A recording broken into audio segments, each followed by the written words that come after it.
وبركاته إن الحمد لله نحمده ونستعينه ونستغفره ونعوذ بالله من شرور أنفسنا ومن سيئات أعمالنا من يهده الله فلا مضل له ومن يضلل فلا هادي له وأشهد أن لا إله إلا الله وحده لا شريك له وأشهد أن محمدا عبده ورسوله صلى الله تعالى عليه وعلى آله وصحبه وسلم تسليما كثيرا أما بعد فأعوذ بالله من الشيطان الرجيم بسم الله الرحمن الرحيم إذا جاء نصر الله والفتح ورأيت الناس يدخلون في دين الله أفواجا فسبح بحمد ربك واستغفره إنه كان توابا।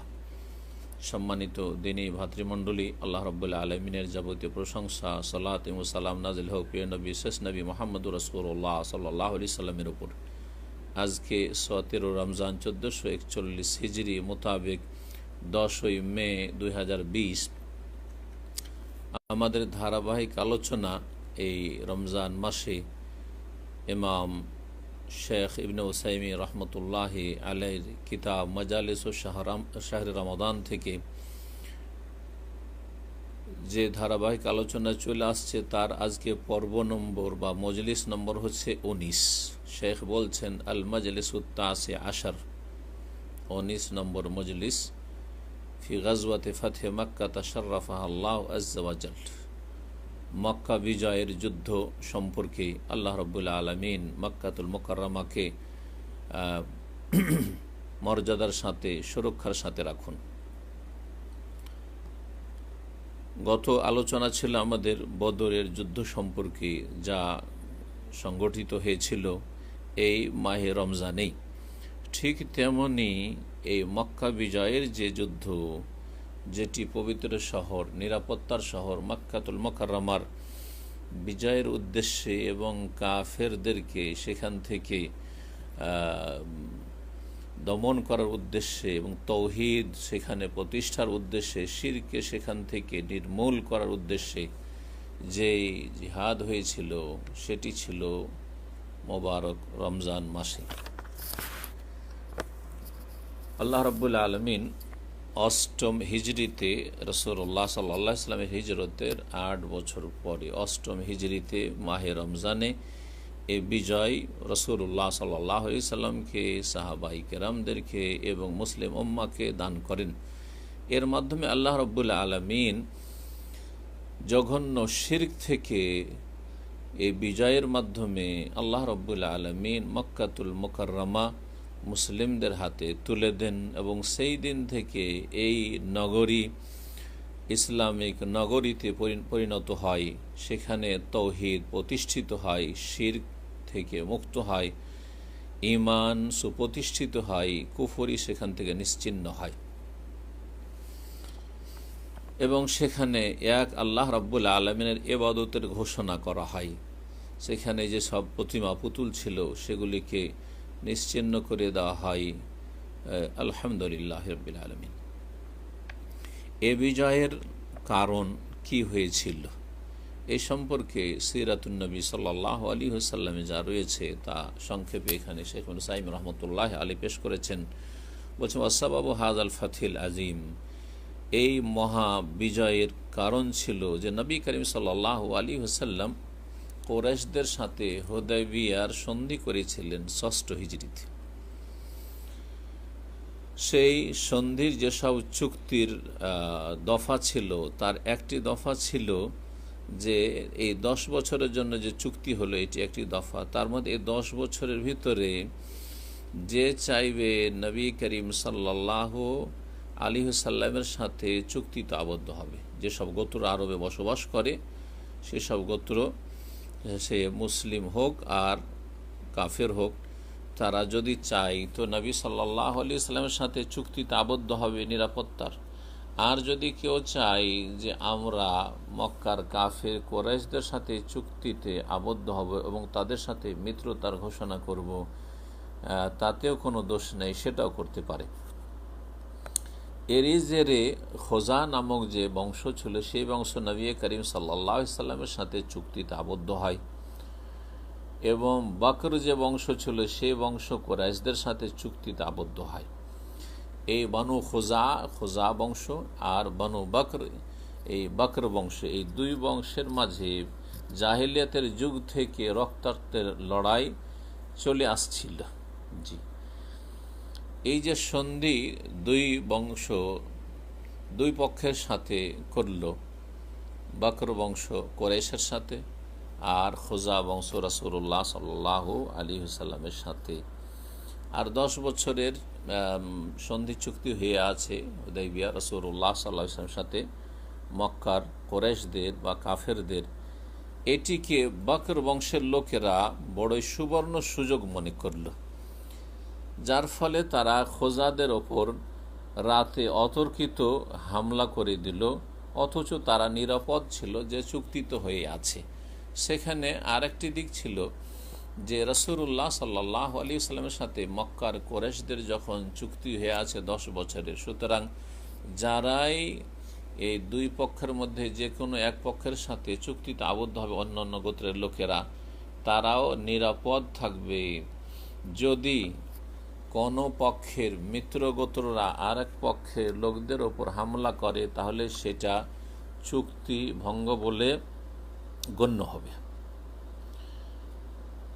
যখন খোজা বংশের ওপর রাতের অন্ধকারে হামলা করে দিল বকর গোত্রের লোকেরা গাদ্দারি করে, গোপনীয়ভাবে কোরাইশরা তাদের যে মিত্র বংশ ছিল বনু বকর, তাদের জনবল দিয়ে আর অস্ত্রশস্ত্র দিয়ে খোজা বংশের বিরুদ্ধে সাহায্য সহযোগিতা করেছিল, যে খোজা বংশ রাসূলুল্লাহ সাল্লাল্লাহু আলাইহি সাল্লামের মিত্র বংশ ছিল। নবী করিম সাল্লাল্লাহু আলাইহি সাল্লামের কাছে খোজা বংশের কিছু লোকেরা আসলো। আসার পরে বকর বংশের লোকেরা যে জুলম অত্যাচারটি করেছে আর যে গাদ্দারি করেছে সে সম্পর্কে জানালো, এবং কোরাইশরা গোপনে গোপনে তাদের সাথে সহযোগিতা করেছে আমাদের বিরুদ্ধে, এই বিষয়টিও জানালো। রাসূলুল্লাহ সাল্লাল্লাহু আলাইহি সাল্লাম বিষয়টি জানতে পারলেন। কোরাইশরা যখন জানতে পারলো যে এ কথা তো মুহাম্মদুর রাসূলুল্লাহ সাল্লাল্লাহু আলাইহি সাল্লাম পর্যন্ত পৌঁছে গেছে, আর আমরা যেটা করেছি এটা তো চুক্তি ভঙ্গের শামিল, তো তখন তারা বড় অনুতপ্ত হইল এবং ভালো করে উপলব্ধি করতে পারলো যে এর মাধ্যমে আমরা মুহাম্মদুর রাসূলুল্লাহ সাল্লাল্লাহু আলাইহি সাল্লামের সাথে যে চুক্তিতে আবদ্ধ হয়েছি হুদাইবিয়ার সন্ধিতে, সেটি আমরা নিজেরাই ভঙ্গ করে ফেলেছি, আমাদেরই এটি গাদ্দারি হয়েছে। এখন কি করা যায়, একটা মীমাংসায় আসার প্রয়োজন, না হলে তো অসুবিধা আছে। সুতরাং কুরাইশের নেতৃস্থানীয় লোকেরা তাদের প্রতিনিধি হিসাবে আবু সুফিয়ানকে বাছাই করলো যে আবু সুফিয়ান, তুমি যাও রাসূলুল্লাহ সাল্লাল্লাহু আলাইহি সাল্লামের কাছে মদিনায়, যাওয়ার পরে আমাদের যে এই 10 বছরের চুক্তিটা ছিল, যেটাতে একটু অবনতি ঘটেছে, এই ঘটনার কারণে এই চুক্তিটাকে তুমি আরও মজবুত করে আসো এবং সময় আরও বাড়িয়ে নিয়ে আসো, 10 বছরে আরও সময় বাড়িয়ে নিয়ে আসো। আবু সুফিয়ান আসলো নবী করিম সাল্লাল্লাহু আলাইহি সাল্লামের কাছে মদিনায়। যেহেতু সন্ধির জামানা চলছিল, তখন মক্কার কাফেররা মদিনায় নিরাপদ যাতায়াত করত, আর মদিনার মুসলিমরা মক্কায় আত্মীয় স্বজনদের বাড়ি নিরাপদ যাতায়াত করত। এই রকমের যাতায়াত ছিল। নবী করিম সাল্লাল্লাহু আলাইহি সাল্লামের সাথে এসে কথা বলল আবু সুফিয়ান। নবী সাল্লাল্লাহু আলাইহি সাল্লাম কোনো উত্তর দিলেন না। আবু বকরের সাথে কথা বলল, ওমরের সাথে কথা বলল, যাতে করে রাসূলুল্লাহ সাল্লাল্লাহু আলাইহি সাল্লামের কাছে দুইজনে সুপারিশ করেন, কিন্তু তাতেও সফল আবু সুফিয়ান হতে পারলেন না। আলী ইবনে আবি তালিব রাদিয়াল্লাহু তাআলা আনহুর সাথে কথা বলল। আলী ইবনে তালিব রাদিয়াল্লাহু তাআলা আনহু একটি কথা বলে তাকে বিদায় করে দিলেন, কাজ কিছু হলো না। নবী করিম সাল্লাল্লাহু আলাইহি ওয়াসাল্লাম সাহাবায়ে কেরামদেরকে নির্দেশ দিলেন যে এখন সশস্ত্র লড়াইয়ের জন্য তোমরা প্রস্তুত হয়ে যাও, মক্কা বিজয়ের জন্য বের হইতে হবে। এবং অন্যান্য জেহাদের সফরে যে বের হতেন তাতে উদ্দেশ্য প্রকাশ করতেন না, যে কোন দিকে উদ্দেশ্য করছি, কোথায় যাব এবং কোন এলাকা আমরা যুদ্ধের জন্য রওনা হচ্ছে। কিন্তু এবারে স্পষ্ট সবাইকে জানিয়ে দিলেন যে আমরা কি করতে চাই, মক্কা বিজয়ের উদ্দেশ্যে যাব। এবং আশেপাশের যেসব গোত্ররা ছিল আর তারা ইসলাম গ্রহণ করেছিল তাদেরকেও জানানো হইল। আর রাসূলুল্লাহ সাল্লাল্লাহু আলাইহি ওয়াসাল্লাম বললেন যে আল্লাহ রাব্বুল আলামিনের কাছে দোয়া করলেন, আল্লাহুম্মা খুযিল আখবার ওয়াল উয়ুন আন কুরাইশ হাত্তা নাবগা তাহফি বিলাদিহা। হে আল্লাহ, আমরা যে মক্কা বিজয়ের উদ্দেশ্যে রওনা হচ্ছি এই খবর এবং এই ক্ষেত্রে যারা গোয়েন্দাগিরি করে তাদের থেকে আমাদের এই উদ্দেশ্যটিকে গোপন রাখিও যতক্ষণ পর্যন্ত আমরা মক্কা না পৌঁছে যাই এবং কুরাইশরা যাতে করে আমাদের লক্ষ্য উদ্দেশ্য জানতে না পারে। নবী করিম সাল্লাল্লাহু আলাইহি ওয়াসাল্লাম মদিনা থেকে বেরোলেন 10,000 মুজাহিদিন নিয়ে। মদিনায় আমির বানিয়ে গেলেন অন্ধ সাহাবী আব্দুল্লাহ ইবনে উম মাকতুম রাদিয়াল্লাহু তাআলা আনহুকে। যখন রাস্তায় তিনি জোহফা নামক স্থানে পৌঁছিলেন তখন তার চাচা আব্বাস রাদিয়াল্লাহু তাআলা আনহুর সাথে সাক্ষাৎ হলো। তিনি সপরিবারে হিজরত করে মুসলিম হয়ে আসছিলেন। এতদিন তিনি ইসলাম গ্রহণ করেনি। আব্বাস রাদিয়াল্লাহু তাআলা রাসূলুল্লাহ সাল্লাল্লাহু আলাইহি ওয়াসাল্লামের চাচা ইসলাম গ্রহণ করেছেন কিন্তু বিলম্বে। এই অষ্টম হিজরির রমজান মাস যেই সময় উদ্দেশ্য করে রওনা হয়েছে রাসূলুল্লাহ সাল্লাল্লাহু আলাইহি ওয়াসাল্লাম মক্কা বিজয়ের, সেই সময় ইসলাম গ্রহণ করে মক্কা থেকে মদিনা হিজরতের উদ্দেশ্যে রওনা হয়েছেন। জোহফা নামক স্থানে সাক্ষাৎ হয়। কোনো ঐতিহাসিকরা বলেছেন যে আব্বাস রাদিয়াল্লাহু তাআলা আনহু অনেক আগে ইসলাম গ্রহণ করেছিলেন, তবে তিনি প্রকাশ করতে পারেননি, সাহস করে ইসলামকে গোপন রেখেছিলেন। আল্লাহু আলাম।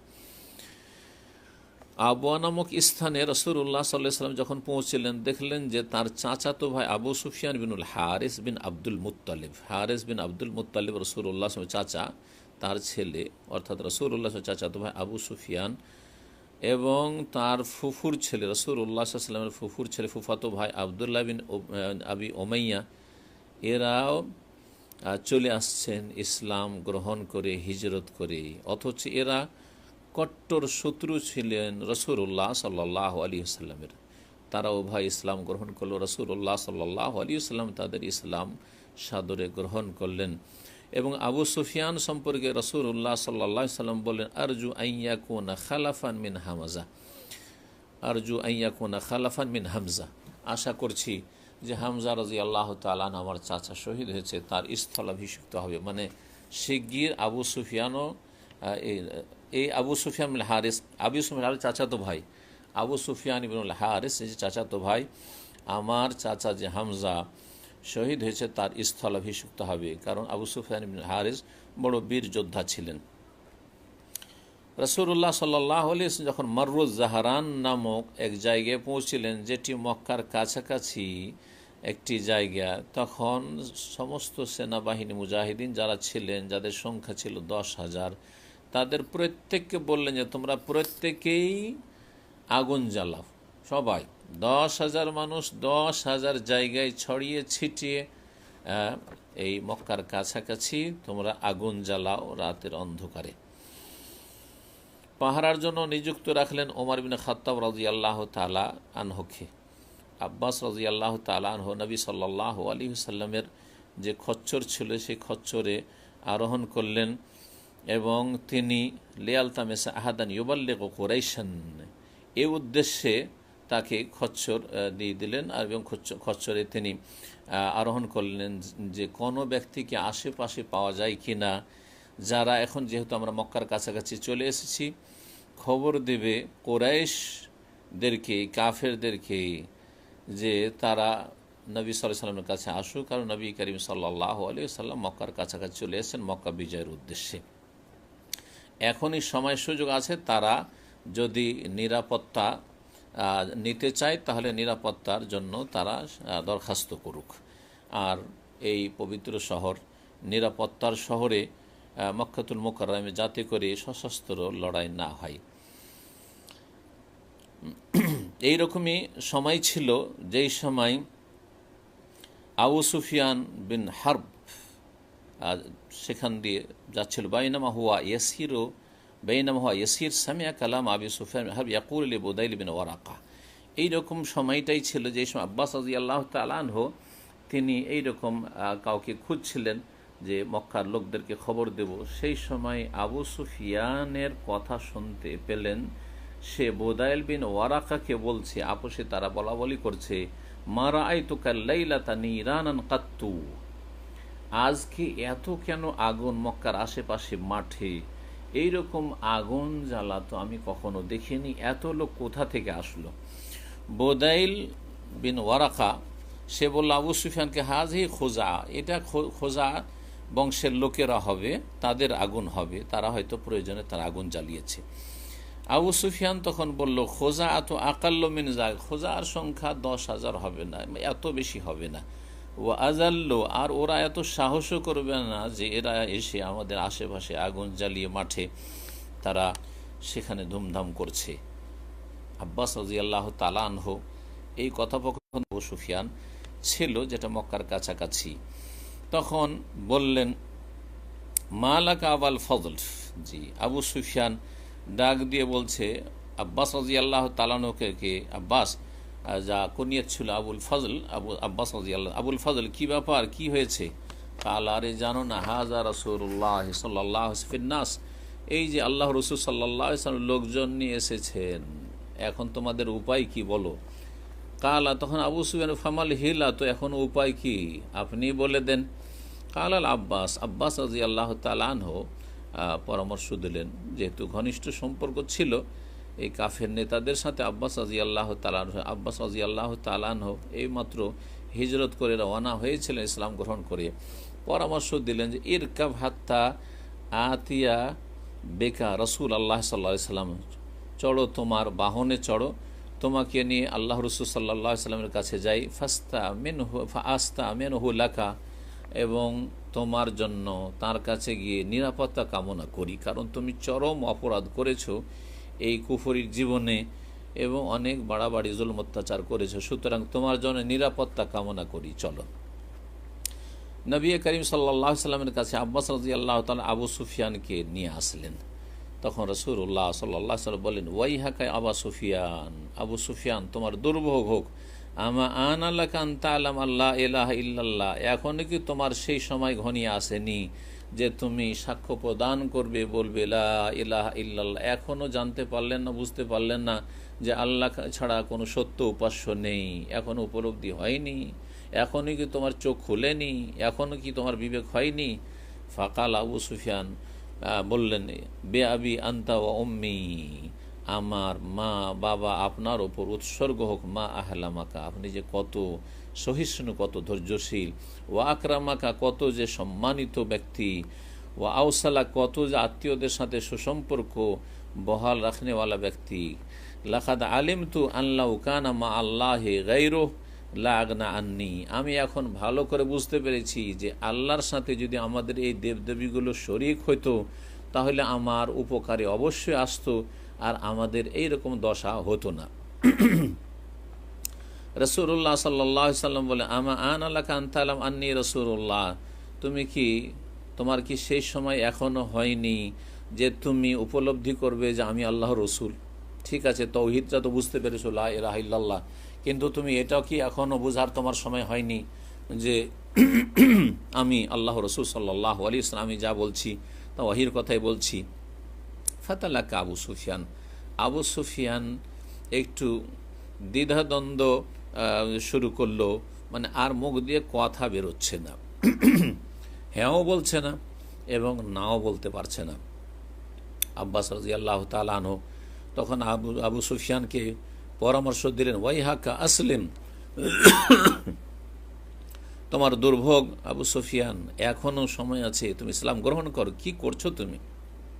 ওয়াইহাকা আসলিম, তোমার দুর্ভোগ হোক, তুমি ইসলাম গ্রহণ করো। ফা আসলামা ওয়া শাহিদা শাহাদাতাল হক, সেই দিন আবু সুফিয়ান রাদিয়াল্লাহু তাআলা আনহু ইসলাম গ্রহণ করেছিলেন এবং হকের সাক্ষ্য প্রদান করেছিলেন।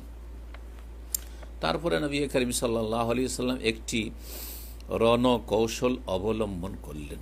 তা হচ্ছে যে নবী সাল্লাল্লাহু আলাইহি ওয়াসাল্লাম আব্বাস রাদিয়াল্লাহু তাআলা আনহুকে বললেন যে, দেখো, আমরা এখন 10,000 মুজাহিদিন নিয়ে মক্কায় প্রবেশ করব। এই সংকীর্ণ ঘাঁটি দিয়ে, দুই পাহাড়ের মাঝখানে যে সংকীর্ণ রাস্তা রয়েছে, সেই রাস্তা দিয়ে এই সংকীর্ণ জায়গায় তুমি আবু সুফিয়ানকে নিয়ে দাঁড়িয়ে থাকো, যাতে করে আমাদের সেনাবাহিনীর সংখ্যাগুলি এই সংকীর্ণ রাস্তা দিয়ে যখন পার হবে তখন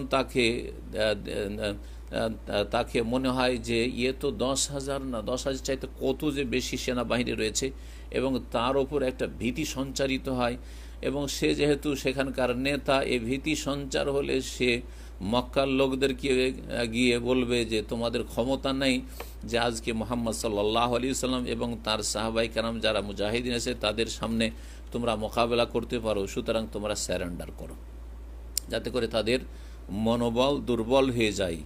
এই কৌশল অবলম্বন করে রাসূলুল্লাহ সাল্লাল্লাহু আলাইহি ওয়াসাল্লাম আবু সুফিয়ানকে দাঁড় করে রাখতে বললেন আব্বাসকে, যে উপত্যকায় যে রাস্তা রয়েছে সে উপত্যকার সংকীর্ণ জায়গায়, আর মুসলিমরা সেখান দিয়ে অতিক্রম করবে, আর এক একটি গোত্র তাদের পতাকা, প্রত্যেকটি গোত্রের প্রত্যেকটি বংশের, অনেক বংশ তারা মুজাহিদিন শরিক হয়েছিলেন এই যুদ্ধে, প্রত্যেক বংশের কাছে এক একটি ঝান্ডা পতাকা ছিল, তার নিজ নিজ পতাকা নিয়ে এক এক বংশ সেখান দিয়ে অতিক্রম করবে। তারপরে এইভাবে যখন অতিক্রম করা শুরু করলো, ইল্লা সালা আনহাল আব্বাস, আব্বাস রাদিয়াল্লাহু তাআলা আনহুকে আবু সুফিয়ান জিজ্ঞাসা করেছিল যে এরা কে, ফায়ুখবিরু, তখন বলতো যে এটা হচ্ছে অমুক বংশ, এটা হচ্ছে অমুক বংশ, এটা হচ্ছে অমুক বংশ। ফায়াকুলু মালি ওয়ালা হাত্তা আকবালাত কাতিবাতুন, এসব বংশকে আমার দেখার কি দরকার। যাই হোক, সে তার যে জাহিলিয়াতের একটা গর্ব ছিল সেটা তখন পর্যন্ত আছে, যদিও কালিমা পড়ে নিয়েছে। তারপর একটি সেনাদল সেখান দিয়ে অতিক্রম করলো, এত বড় সেনাদল দেখা যায়নি সাধারণত। তখন জিজ্ঞাসা করলেন আবু সুফিয়ান, মানহাজি, এই সেনাদলটি আবার কারা? কালাল আব্বাস, আব্বাস বললেন হাউলাইল আনসার, এরা হচ্ছে মদিনার আনসারি বংশ। আলাইহিম সাদ ইবনে ওবাদা, তাদের নেতা হচ্ছেন সাদ বিন ওবাদা, মাহুর রায়, তার হাতে পতাকা রয়েছে। ফালাম্মা হাজাহু সাদুন, সাদ বিন ওবাদা যখন আবু সুফিয়ানের কাছাকাছি অতিক্রম করছিলেন এই সেনাদলকে নিয়ে, তখন সাদ বিন ওবাদা রাদিয়াল্লাহু তাআলা যেহেতু জানছেন যে আবু সুফিয়ান আমাদের কট্টর শত্রু, ইসলাম মুসলিমদের ছিল সারা জীবন, বললেন আবু সুফিয়ান, হে আবু সুফিয়ান শোনো, আলিয়াউমা ইয়াউমুল মালহামা, আজ কি হচ্ছে যুদ্ধর দিন, ভালো করে দেখতে পাবো। আলিয়াউমা তাস্তাহিল্লুল কাবা, আজকে কাবাকে হালাল করে নেওয়া হবে। সুম্মা জাআত কাতিবাতুন হে আকাল্লু মিনাল কাতাব, তারপরে আরেকটি ছোট্ট সেনাদল আসলো আগের তুলনায়, এবং তাতে ছিলেন রাসূলুল্লাহ সাল্লাল্লাহু আলাইহি সাল্লাম। ছোট্ট সেনাদল হলেও সেটিতে ছিলেন রাসূলুল্লাহ সাল্লাল্লাহু আলাইহি সাল্লাম, সেই জন্য গুরুত্বপূর্ণ এই সেনাদল ছিলেন, এবং সাহাবায়ে কেরামগণ ছিলেন তার সাথে। এবং বলছেন যে আমি জুবাইর ইবনে আওয়ামকে দেখলাম, তিনি ছিলেন তার সাথে, এবং জুবাইর বিন আওয়াম রাদিয়াল্লাহু তাআলার কাছে সেই পতাকা ছিল। রাসূলুল্লাহ সাল্লাল্লাহু আলাইহি সাল্লামের ফুফাতো ভাই জুবাইর রাদিয়াল্লাহু তাআলার কাছে এই সেনা দলের পতাকা হাতে ছিল। রাসূলুল্লাহ সাল্লাল্লাহু আলাইহি সাল্লাম যখন আবু সুফিয়ানের পাশ দিয়ে অতিক্রম করছিলেন, তখন আবু সুফিয়ান ব্যথা পেয়েছে সাদ বিন ওবাদার কথা শুনে, যিনি বলেছিলেন যে আলিয়াউমা ইয়াউমুল মালহামা, অনেক কিছুই তুমি করেছো, অনেক বাড়াবাড়ি করেছো, আজ কি হবে যুদ্ধের দিন ভালো করে বুঝতে পারবে, আর আজকে কাবাকে হালাল করে নেওয়া হবে। এই কথাটি খুব কষ্টকর ছিল আবু সুফিয়ানের জন্য, কারণ সে মক্কার নেতৃস্থানীয় ব্যক্তি, বড় নেতা।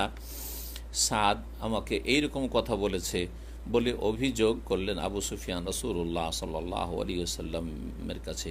ফাকালা নবী সাল্লাল্লাহু আলাইহি ওয়াসাল্লাম তাকে সান্ত্বনা দেওয়ার জন্য বললেন যে কাযাবা সাদুন, সাদ সত্য কথা বলেনি, সাদ অবাস্তব কথা বলেছে। আজকে আমাদের উদ্দেশ্য রক্তপাত করা নয়, আজকে আমাদের উদ্দেশ্য কাবাকে হালাল করা নয়, ওয়ালাকিন হাযা ইয়াউমুন, এটি এমন একটি মহাদিবস, ইউআযযিমুল্লাহু ফীহিল কাবাতা, যেই দিনে আল্লাহ রাব্বুল আলামিন কাবাকে যথাযথ সম্মান মর্যাদা দান করবেন। কারণ কাবার মানহানি করেছে মুশরিক পত্তলিকেরা, 360টি মূর্তির পূজা করে কাবার চারিদিকে। আর আজকে এই পুতুল পূজা থেকে আর শিরক কুফরি থেকে এই কাবাকে মুক্ত করা হবে, এটি সবচেয়ে বড় তাজিম কাবার। এই উদ্দেশ্যে রাসূলুল্লাহ সাল্লাল্লাহু আলাইহি ওয়াসাল্লাম বললেন যে আজকে কাবার তাজিম করা হবে, সম্মান প্রদর্শন করা হবে। ওয়াইয়াউমুন তুকসা ফীহিল কাবাতু, আর আজকে কাবার ওপর চাদরের গেলাপ পরানো হবে। রাসূলুল্লাহ সাল্লাল্লাহু আলাইহি ওয়াসাল্লাম মক্কায় বিজয়ী সাহায্যপ্রাপ্ত হয়ে প্রবেশ করলেন, কিন্তু কোনো অহংকার ছিল না, বরং সীমাহীন বিনয়ী হয়ে প্রবেশ করলেন, সীমাহীন নমনীয় প্রবেশ করলেন। মাথা তার বিনয়ী হওয়ায় মাথা ঝুঁকিয়ে গেছে, এমনভাবে আল্লাহ রাব্বুল আলামিনের সামনে মাথা ঝুঁকিয়ে দিয়েছেন যে তার কপাল মনে হচ্ছে যে উটের যে পিঠের ওপর যে সিটটা থাকে সেই সিটের ছোট্ট একটি কাঠ থাকে, সেই কাঠে ঠেকে যাচ্ছে। আর রাসূলুল্লাহ সাল্লাল্লাহু আলাইহি ওয়াসাল্লাম এই আয়াত পাঠ করছিলেন, ইন্না ফাতাহনা লাকা ফাতহাম মুবিনা, সূরাতুল ফাতহের প্রথম আয়াত। নিশ্চয় হে নবী, তোমাকে আমি সুস্পষ্ট বিজয় দান করেছি। বারবার করে এই আয়াত রাসূলুল্লাহ সাল্লাল্লাহু আলাইহি ওয়াসাল্লাম পাঠ করছিলেন। রাসূলুল্লাহ সাল্লাল্লাহু আলাইহি ওয়াসাল্লাম যে মুজাহিদিনরা প্রবেশ করলেন মক্কায়, তার দুই দিকে দুইজন বীর যোদ্ধাকে পাঠিয়ে দিলেন। একজন খালেদ বিন ওয়ালিদ, তাকে পাঠিয়ে দিলেন এক সাইডে, আর এক সাইডে জুবাইর বিন আওয়াম রাদিয়াল্লাহু তাআলা আনহুকে পাঠালেন এবং বললেন যে ঘোষণা করে দিলেন যে আজকে কোনো ভয় নেই মক্কার লোকদেরকে, বরং নিরাপত্তার অনেক সুযোগ সুবিধা আছে। জান না মালের নিরাপত্তার, পরিবার পরিজন নিরাপত্তার অনেক সুযোগ সুবিধা রয়েছে, এই ঘোষণা করে দিন রাসূলুল্লাহ সাল্লাল্লাহু আলাইহি ওয়াসাল্লাম। এই বলে মান দাখালাল মসজিদ ফাহুয়া আমিন, কেউ যদি মসজিদে হারামে প্রবেশ করে তাহলে সে নিরাপদ, তার ওপর কোনো রকমের আক্রমণ করা হবে না। অস্ত্র না ধরে কেউ যদি মসজিদে প্রবেশ করে, সামনে এসে স্যারেন্ডার নাও করে, মসজিদে হারামে ঢুকে পড়ে, তাহলে সে নিরাপদ হয়ে যাবে। ওমান দাখালা দারা আবু সুফিয়ান ফাহুয়া আমিন, আবু সুফিয়ান যেহেতু মক্কার বড় একজন নেতা, তাকে একটা সম্মান দিলে এতে ইসলামের বড় ফায়দা রয়েছে। সে খুশি হবে যে আমি যে কুফরির অবস্থায় নেতা ছিলাম, আমি এখন লাঞ্ছিত অপদস্থ হয়ে যাইনি ইসলাম গ্রহণ করে, বরং আমার সম্মান বহাল আছে, এটা যেন উপলব্ধি করে। এই হিকমত অবলম্বন করে রাসূলুল্লাহ সাল্লাল্লাহু আলাইহি ওয়াসাল্লাম এই মর্যাদার ঘোষণা করলেন। বলেন ওমান দাখালা দারা আবু সুফিয়ান, কেউ যদি আবু সুফিয়ানের বাড়িতেও ঢুকে পড়ে ফাহু আমি, সে নিরাপদ। মসজিদে হারামে ঢুকলে যেমন নিরাপত্তা লাভ করবে, তেমনি আবু সুফিয়ানের বাড়িতে কেউ যদি আশ্রয় নিয়ে নেয় তাহলে সেও নিরাপদ, সেখানেও কোনো রকমের আক্রমণ করা হবে না বা হানা দেওয়া হবে না। অমান দাখালা বাইত, এমনকি নিজের বাড়িতে ঢুকে যদি দরজা বন্ধ করে, বাগলাকা বাবাহ, বাড়ির দরজা বন্ধ করে দেয় যে আমি অস্ত্র ধরব না, আর রাসূলুল্লাহ সাল্লাল্লাহু আলাইহি ওয়াসাল্লাম আর মদিনার মুজাহিদিনদের বিরুদ্ধে আমি বেরোবো না, তাহলে সেও নিরাপদ। তারপরে রাসূলুল্লাহ সাল্লাল্লাহু আলাইহি ওয়াসাল্লাম মসজিদে হারামের উদ্দেশ্যে রওনা হলেন, প্রবেশ করলেন মসজিদে হারামে এবং সেখানে গিয়ে বাইতুল্লাহর তাওয়াফ করলেন। সেই সময় ওয়াকান হাউলাল বাইতে সিত্তুনা ওয়া সালাসুমিয়াতু সানাম, 360টি মূর্তি কাবার চারিদিকে রাখা ছিল। আর যেসব মূর্তি প্রতিমা পুতুলের মক্কার মুশরিকরা পূজা করত, এই মূর্তি পূজার ইতিহাস মাত্র 300 বছর। মাত্র বিগত 300 বছর পূর্বে তৌহিদ আর তৌহিদ আল্লাহর একত্রে ছিল। এই মক্কাতুল মুকাররমে কোনো শিরকের নামগন্ধ পর্যন্ত ছিল না। মানুষ কিভাবে দ্রুত পরিবর্তন হয়ে যায়। আল্লাহ রাব্বুল আলামিন যেন আমাদেরকে দিনের উপর অটলতা দান করেন এবং আমাদের পরিবার পরিজন বংশধর আগামী প্রজন্ম কিয়ামত পর্যন্ত আল্লাহ যেন শিরকের, কুফরির ফিতনা থেকে, দাজ্জালের ফিতনা থেকে, সমস্ত ফিতনা থেকে, দিন দুনিয়ার ফিতনা থেকে আল্লাহ আমাদের হেফাজত করেন এবং ঈমানকে টিকিয়ে রাখার তৌফিক দান করেন। নবী করিম সাল্লাল্লাহু আলাইহি ওয়াসাল্লাম বাইতুল্লাহর তাওয়াফ করছিলেন তার বাহনের ওপরে চড়ে, এবং তিনি তার হাতে যে ধনুক ছিল, তীর ধনুক, এই ধনুক দিয়ে আঘাত করেছিলেন, ধাক্কা দিচ্ছিলেন এই মূর্তিগুলির দিকে বা ইশারা করেছিলেন মূর্তিগুলির দিকে, আর এই আয়াত পাঠ করছিলেন, যা আল হক ওয়া যাহাকাল বাতিল ইন্নাল বাতিলা কানা যাহুকা, সত্য সমাগত হয়েছে, ওয়া যাহাকাল বাতিল, আর বাতিল বিলুপ্ত হয়েছে, ইন্নাল বাতিলা কানা যাহুকা, নিশ্চয় বাতিল বিলুপ্ত হওয়ারই বস্তু। সূরা বনী ইসরাইল আয়াত নম্বর 81। সূরা সাবার আয়াত নম্বর 49 এরই কাছাকাছি আয়াত রয়েছে যেটি পাঠ করা, যা আল হক ওমা ইউবদিউল বাতিল ওমা ইউঈদ, সত্য সমাগত হয়েছে, সত্য এসে গেছে, বাতিল সুতরাং ফিরেও আসবে না, আর বাতিলের সূচনাও হবে না, বাতিলের সূচনাও হবে না, আর বাতিল পুনরায় ফিরেও আসবে না। রাসূলুল্লাহ সাল্লাল্লাহু আলাইহি ওয়াসাল্লাম এই আয়াতগুলি পাঠ করছিলেন আর সেসব মূর্তির দিকে ইশারা ইঙ্গিত করছিলেন বা একটু করে আঘাত করছিলেন, তাতে সমস্ত যে প্রতিমা পুতুলগুলি ছিল সেগুলি চূর্ণ বিচূর্ণ হয়ে মুখের বাড়ি পড়ে যাচ্ছিল। এইভাবে সমস্ত শিরকের আড্ডাখানা নিশ্চিহ্ন করে দেওয়া হইল। রাসূলুল্লাহ সাল্লাল্লাহু আলাইহি তারপরে কাবা ঘরে প্রবেশ করলেন। প্রবেশ করে দেখলেন যে সেখানে অনেকগুলি ছবি অঙ্কিত রয়েছে। এইরকম মুশরিকরা করে। মুশরিকরা তাদের উপাসনালয়ে তারা তৌহিদের জায়গায় শিরক কুফরি করে থাকে এবং ছবি অঙ্কন করে থাকে। আর দুই ফিতনার মাধ্যমে শিরকের সূত্রপাত হয়েছে মানব জাতির মাঝে। দুই ফিতনার মাধ্যমে শিরকের সূত্রপাত হয়েছে। একটি ফিতনা হচ্ছে ছবির ফিতনা বা প্রতিমা পুতুলের ফিতনা, আর একটি ফিতনা হচ্ছে কবর বা মাজারের ফিতনা। যেই জন্য মানুষ যারা মুশরিক তারা হয় পুতুল প্রতিমা পূজারী, আর না হলে তারা কবর মাজার পূজারী। জি, আর দুটোই দল মুশরিক, এতে কোনো পার্থক্য নেই। দুটো দল আল্লাহকে ছেড়ে গায়রুল্লাহর পূজা করে থাকে। আল্লাহ রাব্বুল আলামিন যেন মানুষকে তৌহিদ বুঝার তৌফিক দান করুন এবং সমস্ত রকমের শিরক থেকে কুফরি থেকে মুক্ত হওয়ার আল্লাহ রাব্বুল আলামিন তৌফিক দান করুন এবং মানব জাতির চোখ আল্লাহ যেন খুলে দেন। রাসূলুল্লাহ সাল্লাল্লাহু আলাইহি সাল্লাম যখন এই ছবিগুলি দেখলেন, অন্য হাদিসে রয়েছে সেই ছবিগুলি ইব্রাহিম আলাইহিস সালাম, ইসমাইল তাদের কল্পিত ছবি ছিল এবং তাদের হাতে তীর ধনুক দেওয়া আছে। এসব তারা অঙ্কন করে রেখেছিল তাদের শিরকি যুগে বা জাহিলিয়াতের যুগে। রাসূলুল্লাহ সাল্লাল্লাহু আলাইহি ওয়াসাল্লাম সেগুলোকে মুছে দিতে, নিশ্চিহ্ন করে দিতে বললেন। আর তারপরে কাবা ঘরের ভিতরে সালাত আদায় করলেন। সালাত আদায় করা যখন শেষ হলো তখন কাবা ঘরের চারিদিকে ভিতরেই এই দিক থেকে ওই দিক একটু চক্কর লাগালেন এবং তাকবীর পাঠ করলেন। চারিদিকে তাকবীর পাঠ করলেন, আল্লাহর তৌহিদের ঘোষণা করলেন, আল্লাহু আকবার, লা ইলাহা ইল্লাল্লাহু ওয়াহদাহু লা শারীকা লাহু, লাহুল মুলকু ওয়া লাহুল হামদু ওয়া হুয়া আলা কুল্লি শাইইন কাদির। এইসব কালিমা তৌহিদ এবং তাকবীর পাঠ করলেন। আর তারপরে কাবার দরজায় দাঁড়ালেন।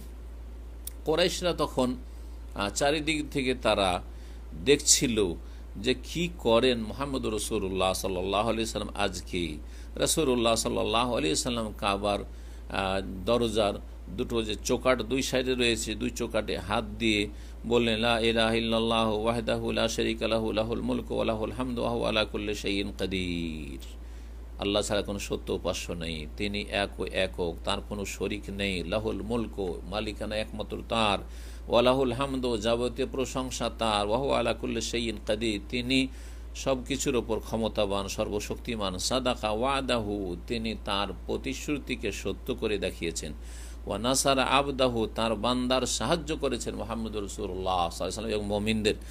ওয়া হাজামাল আহজাব ওয়াহদাহু, আর সমস্ত বাতিল গোষ্ঠীকে একাই আল্লাহ পরাজিত করেছেন। ইয়া মাশারা কুরাইশ, তারপর সম্বোধন করলেন কুরাইশদেরকে, ইন্নাল্লাহ কাদ আযহাবা আনকুম নাখওয়াতাল জাহিলিয়াতি, আল্লাহ রাব্বুল আলামিন তোমাদের জাহিলিয়াতের যে আত্মগর্ব, জাহিলিয়াতের যে জাতীয়তা সেটাকে নিশ্চিহ্ন করে দিয়েছেন। ওয়া তাআজ্জুমা বিল আবাই, আর বাপদাদাকে নিয়ে যে বড়াই করা, বাপদাদাকে নিয়ে যে অহংকার করা সেটাকে নিশ্চিহ্ন করে দিয়েছেন। বাপদাদা কোনো কাজে আসবে না।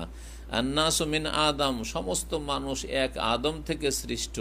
ও আদম মিন তুরাব, এবং আদম মাটির তৈরি। সমস্ত মানুষ আদমের সন্তান আর আদম মাটি দিয়ে তৈরি। সুতরাং আমাদের মূল হচ্ছে এক, যে সবাই মাটির মানুষ। সুতরাং এই অহংকার কোনো কাজে আসবে না। তারপরে সূরা হুজুরাতের আয়াত নম্বর 13 পাঠ করলেন, ইয়া আইয়ুহান নাস, হে মানব সকল, ইন্না খালাকনাকুম মিন যাকারিন ওয়া উনসা, নিশ্চয় আমি তোমাদেরকে এক পুরুষ এবং এক নারী থেকে সৃষ্টি করেছি, আদম এবং হাওয়া থেকে।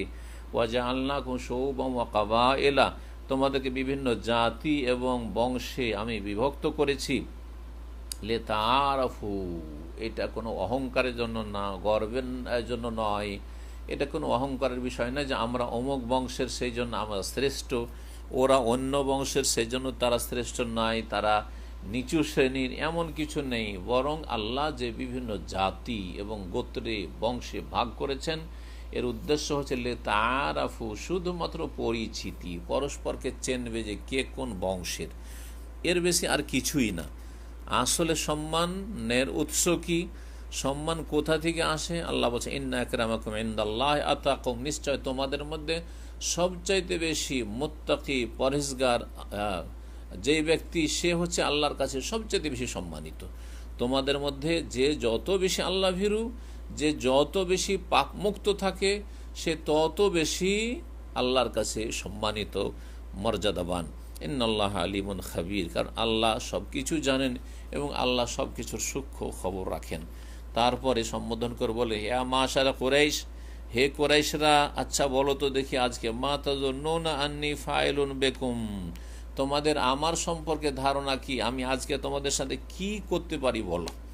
এখন আমি যা ইচ্ছা তাই কিন্তু করতে পারি, কিন্তু আমি কি আচরণটা তোমাদের সাথে করব এবং তোমরা কেমন আচরণ পাওয়ার যোগ্য তোমরাই চিন্তা করো। যে জুলম অত্যাচার করেছিল কুরাইশরা, যা কিছু করতে রাসূলুল্লাহ এক একজনকে যদি হত্যা করে দিতেন তবুও তাদের উচিত বিচার চাইতে কমই হতো তাদের সাজা শাস্তি। তারপর রাসূলুল্লাহ সাল্লাল্লাহু আলাইহি ওয়াসাল্লাম তাদেরকে জিজ্ঞাসা করে তাদের মন বুঝতে, যে তারা কি বলে, আচ্ছা তোমাদের সাথে কেমন আচরণটা আমি করতে পারি তোমরা বলো তো দেখি। কালু, তখন তারা তো নিরুপায়, তারা বলল খাইরুন খাইরান, আশা করছি আপনি ভালো আচরণ করবেন। এখন করিমুন, আপনি সম্মানিত ভাই, অবনু আখিন করিমিন, এবং সম্মানিত ভাইয়ের সন্তান আপনি। কালা, আমাদের ভাই না হয় আপনি ভাতিজা। কালা ফাইন্নি আকুল রকম কামা কালা ইউসুফ আলী ইখওয়াতিহি, আমি আজকে সেই কথাই বলবো যেই কথা ইউসুফ আলাইহিস সালাম তার ভাইদেরকে বলেছিলেন, যে ভাইরা দুর্ব্যবহার করেছিল, জুলম অত্যাচার করেছিল, তাদেরকে শেষ পরিণামে বলেছিলেন লা তাসরিবা আলাইকুমুল ইয়াউম, আজকে তোমাদেরকে কোনো তিরস্কার পর্যন্ত করব না, কোনো রকমের তোমাদেরকে বিদ্রুপ করব না, তোমাদেরকে কোনো রকমের তোমাদের কোনো দোষ ত্রুটিও তুলে ধরব না। ইয়াগফিরুল্লাহ লাকুম, আল্লাহ যেন তোমাদেরকে ক্ষমা করে দেন।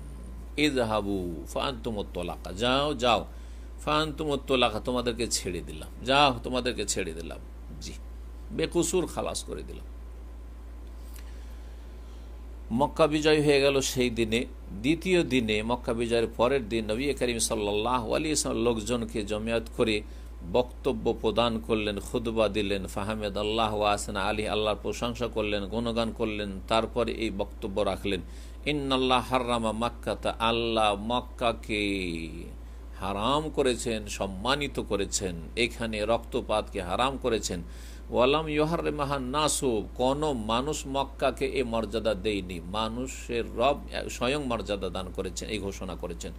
এবং কোনো মানুষ এই মক্কাকে যে হারাম ঘোষণা, এটা মানুষ করেনি। মক্কায় যে লড়াই যুদ্ধ হারাম, এটা কোনো মানুষের বিধান নয়, বরং এটি হচ্ছে আল্লাহ রাব্বুল আলমিনের বিধান। ফালা ইয়াহিল্লু ইমরিউমিন বিল্লাহি ওয়াল ইয়াউমিল আখির আন ইয়াসফিকা বিহা দামান, সুতরাং এমন কোনো মানুষের জন্য হালাল নয় যে আল্লাহ এবং পরকালে বিশ্বাস রাখে যে সেখানে রক্তপাত ঘটাবে। ওয়ালা ইয়াদিদু বিহা শাজারাতান, না কোনো গাছকে কাটবে, যেই গাছ এমনিতে জন্মায় মক্কায় হারামের এলাকাতে, সেই গাছ কাটাও যাবে না। ফাইন আহাদুন তারাখাসা বিকিতালি রাসূলিল্লাহ সাল্লাল্লাহু আলাইহি ওয়াসাল্লাম, কিন্তু শোনো, যদি কেউ মনে করে যে রাসূলুল্লাহ সাল্লাল্লাহু আলাইহি ওয়াসাল্লাম তো লড়াই করেছেন মক্কায়, মক্কা বিজয়ের লড়াই করেছেন, তাহলে তার উত্তরে তোমরা বলিও ফাকুল ইন্নাল্লাহ আযানা লি রাসূলিহি, আল্লাহ তার রাসূলকে অনুমতি দিয়েছিলেন, স্পেশাল অনুমতি। যিনি হারাম করেছেন এখানে লড়াই, তিনি অনুমতি দিয়েছেন ওয়াহির মাধ্যমে। ওয়ালাম ইয়াজান লাকুম, কিন্তু তোমাদেরকে তো আল্লাহ অনুমতি দেন নাই। ওয়া ইন্নামা আযানা লি ফিহা সাআতাম মিন নাহার, আর আমাকেও যে অনুমতি দিয়েছেন সেটা দিনের মাত্র কিছুক্ষণ, কয়েক ঘন্টা। ওয়া ইন্নামা আযানা লি বা ওযানা লি ফিহা সাআতুম মিন নাহার, দিনের কিছু সময়ের জন্য আমাকে শুধু একদিন, আর একদিনের মাত্র কিছু সময় ধরে আমাকে অনুমতি দেওয়া হয়েছিল। ওয়াকাদ আদাত হুরমাতুহাল ইয়াউম কা হুরমাতিহিল আমস, আর এই মক্কার মর্যাদা, মক্কায় যে রক্তপাত এবং লড়াই হারাম, সেই বিধান আবার ফিরে এসেছে আজকে, যেমন গতকালকে বা তার আগে ছিল। ফালিয়াবাল্লিগু শাহিদুল গায়ব, সুতরাং যারা এখানে উপস্থিত রয়েছে তারা অনুপস্থিতদেরকে যেন এই বিধানটির কথা পৌঁছিয়ে দেয়। রাসূলুল্লাহ সাল্লাল্লাহু আলাইহি সাল্লামের জন্য মক্কা বিজয়ের দিন যে হালাল করা হয়েছিল, যে সময়টুকু যুদ্ধ করা, যদি সামনে কেউ মোকাবেলার জন্য অস্ত্র নিয়ে আসে, তাহলে সেটা ছিল সূর্য উদিত হওয়া থেকে শুরু করে আসর পর্যন্ত। মক্কা বিজয়ের দিন বলছেন শেখ হোসেন রহমতুল্লাহ আলাই যে সে সময়টা ছিল মিন তুলুই শামসি ইলা সলাতিল আসর ইয়াউমুল ফাতহ। মক্কা বিজয়ের দিন সূর্য উদয় হওয়ার সময় থেকে শুরু করে আসর পর্যন্ত। তারপরে আবার মক্কায় যুদ্ধ করা হারাম করা হয়েছে। রাসূলুল্লাহ সাল্লাল্লাহু আলাইহি সাল্লাম মক্কা বিজয়ের পরে সেখানে 19 দিন অবস্থান করেছিলেন এবং 19 দিন পর্যন্ত তিনি সলাতের কসর করতে থেকেছেন, যেহেতু তিনি মুসাফির। আর তিনি বাকি যে রমজানের কয়েকটা দিন থেকে গেছিল সেই দিনগুলিতে সিয়ামও পালন করেননি, কারণ তিনি এবং তার সাহাবাই কেরামগণ মুসাফির অবস্থায় ছিলেন। তাহলে মুসাফিরের বিধান হচ্ছে যে সফর অবস্থায় কসর করবে এবং সফর অবস্থায় সিয়াম যদি কষ্টকর হয় তাহলে ছাড়বে, আর যদি কোনো কষ্ট না থাকে তাহলে রেখে নেওয়াই ভালো, তবে ছাড়াও জায়েজ রয়েছে। রাসূলুল্লাহ 19 দিন ধরে কেন কসর করতে থাকলেন এবং সিয়াম ছাড়লেন? বলছেন সে বলেছেন লিআন্নাহু লাম ইয়ানবি কাত আস-সাফার, কারণ তার সফরের সমাপ্তি হয়নি এবং তিনি বুঝতে পারছিলেন না যে কয়দিন আমাদের লাগবে। যদি আগে থেকে জানা যায় যে আমরা 4 দিনের বেশি থাকব, যদিও বিষয়টিতে অনেক ইখতিলাফ রয়েছে, কিন্তু সঠিক মত সবচেয়ে বেশি যেটি মানে সতর্কতা অবলম্বনের মত সেটি হচ্ছে 4 দিনের বেশি কেউ যদি কোনো জায়গায় অবস্থানে নিয়ত করে নেয় যে 5 দিন বা তার বেশি থাকবো, আগে থেকে নিয়ত করেছে, তাহলে প্রথম দিন থেকে সেখানে মুকিম হিসাবে সেখানে সলাৎ পুরো পড়বে এবং সেখানে সিয়াম পালন করবে। কিন্তু রাসূলুল্লাহ সাল্লাল্লাহু আলাইহি ওয়াসাল্লামের জানা ছিল না যে হতে পারে চলে যাব, হতে পারে কাজ শেষ হয়ে গেলে চলে যাব, কারণ একটি জায়গায় বিজয়ী হয়েছেন, সেখানে ইসলামিক বিধিবিধান সেখানে চালু করতে হবে, সুতরাং সেখানে যে সময়গুলি লাগছে জানা ছিল না যে কয়দিন সেখানে অবস্থান করতে হয়। রাসূলুল্লাহ সাল্লাল্লাহু আলাইহি ওয়াসাল্লাম এই সময়টাতে যেই কাজগুলি করেছেন সেই সম্পর্কে সাইবিন হোসেন রহমতুল্লাহ বলছেন আকামা কাযালিকা, সেখানে তিনি অবস্থান করেছেন 19 দিন তৌহিদ তৌহিদকে সুপ্রতিষ্ঠিত করার জন্য, ওয়াদাইমাল ইসলাম, এবং ইসলামের যেসব মৌলিক বিষয় রয়েছে সেগুলিকে সুদৃঢ় করার জন্য, ঈমান ওয়া তাসবিতুল ঈমান, ঈমান মানুষের অন্তরে যাতে করে সুদৃঢ় হয়ে যায়, মজবুত হয়ে যায়, সেই উদ্দেশ্যে ওয়া মুবায়াতিন নাস, আর লোকজন যারা নতুন নতুন ইসলাম গ্রহণ করেছে তারা এসে যাতে করে শপথ নেয়, বায়াত করে, এই উদ্দেশ্যে রাসূলুল্লাহ সাল্লাল্লাহু আলাইহি ওয়াসাল্লাম মক্কায় 19 দিন অবস্থান করেছিলেন। সহিহ বুখারীতে আরও রয়েছে মুজাশির রাদিয়াল্লাহু তাআলা আনহু থেকে বর্ণিত, তিনি বলেছেন আতাইতুন নবী সাল্লাল্লাহু আলাইহি ওয়াসাল্লাম বিআখি বাদাল ফাতহি, মক্কা বিজয়ের পরে আমার ভাইকে নিয়ে আসলাম আমি, যাতে করে হিজরতের জন্য বায়াত করেন। হ্যাঁ, মুজাশে তার ভাই বিলম্বে মক্কা বিজয়ের সময় ইসলাম গ্রহণ করেছে, তো ইসলাম গ্রহণ করেছে, ঠিক আছে, এখন হিজরত করতে চাই, এই জন্য আমার ভাইকে নিয়ে আসলাম। ফাকাল সাল্লাল্লাহু আলাইহি রাসূলুল্লাহ তখন বললেন যাহাবা আলুল হিজরাতে বিমা ফিহা, যারা হিজরত করার ছিল তারা করে, যা নেকি নেওয়ার তা নিয়ে গেছে, এখন আর হিজরতের সময় নেই, কারণ মক্কাও ইসলামিক স্টেট হয়ে গেছে আর মদিনাও দারুল ইসলাম ইসলামিক স্টেট, সুতরাং ইসলামিক স্টেট থেকে আরেক ইসলামিক স্টেটে হিজরতের কোনো যুক্তি নেই। বলছেন যে যা হিজরত ছিল মক্কায় যখন কুফরি নেতৃত্ব ছিল তখন হিজরত ফরজ ছিল, এখন হিজরতের বিধান শেষ হয়ে গেছে, সমাপ্ত হয়ে গেছে মক্কা থেকে হিজরতের। ওয়ালাকিন ওবায়হু আলাল ইসলাম ওয়াল ইমান ওয়াল জিহাদ, তবে তার সাথে আমি বায়াত করছি ইসলামের, সে ইসলাম কবুল করুক, ইমানের এবং জিহাদের, আল্লাহ রাস্তায় প্রয়োজনে সে জিহাদ করবে। এই সুস্পষ্ট বিজয়ের মাধ্যমে আল্লাহ রব্বুল আলামিন তার সাহায্য পূর্ণ করলেন এবং লোকেরা দলে দলে ঝাঁকে ঝাঁকে ইসলাম কবুল করা শুরু করলো এবং আল্লাহ রাব্বুল আলামিনের এই শহর মক্কা নগরী ইসলামিক শহরে পরিণত হইল, যেখানে আল্লাহর তৌহিদের ঘোষণা করা হইল, রাসূলুল্লাহ সাল্লাল্লাহু আলাইহি ওয়াসাল্লামের রিসালাতের ঘোষণা করা হইল, কোরআনের বিধানের ঘোষণা করা হইল এবং সেই দিন থেকেই এই মক্কা শহর